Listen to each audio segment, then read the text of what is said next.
If you push people to Bitcoin, you also probably really want to hold it yourself. Nobody wants to be left out of a growing alternative currency. And is it that Bitcoin becomes the new treasury bill because it's it's the last thing you can trust. You can't be removed from it.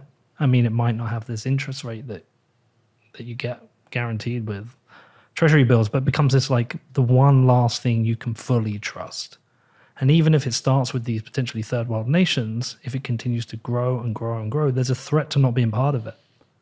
Yeah, I mean, and look at where it's getting adopted. If you look, Chainalysis, for all their flaws, is actually some pretty good data on this. They always do every year. They do a survey showing where, it's crypto, but I think a large part of that is Bitcoin, where it's adopted on a per capita basis. And I think Ukraine was like number 4 last year.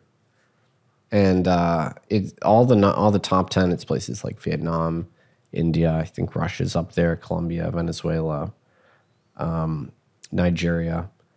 These places, it's like Latin America, West Africa, Southeast Asia, Eastern Europe. They're places that don't necessarily have the strongest respect for property rights. They might have a history of inflation.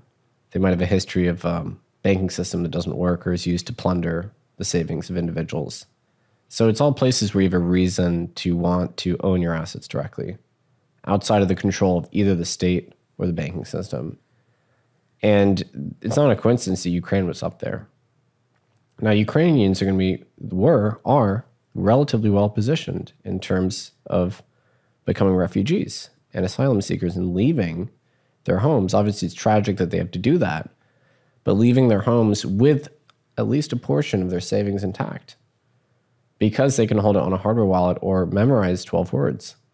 That's not really possible with gold, So that is a new thing. And people are going to be shocked in the coming months with the amount of stories that come out from Ukrainians saying, yeah, like the only reason I was able to secure anything, any of my financial security, any of my assets, anything like that, was because I had a digital bearer asset.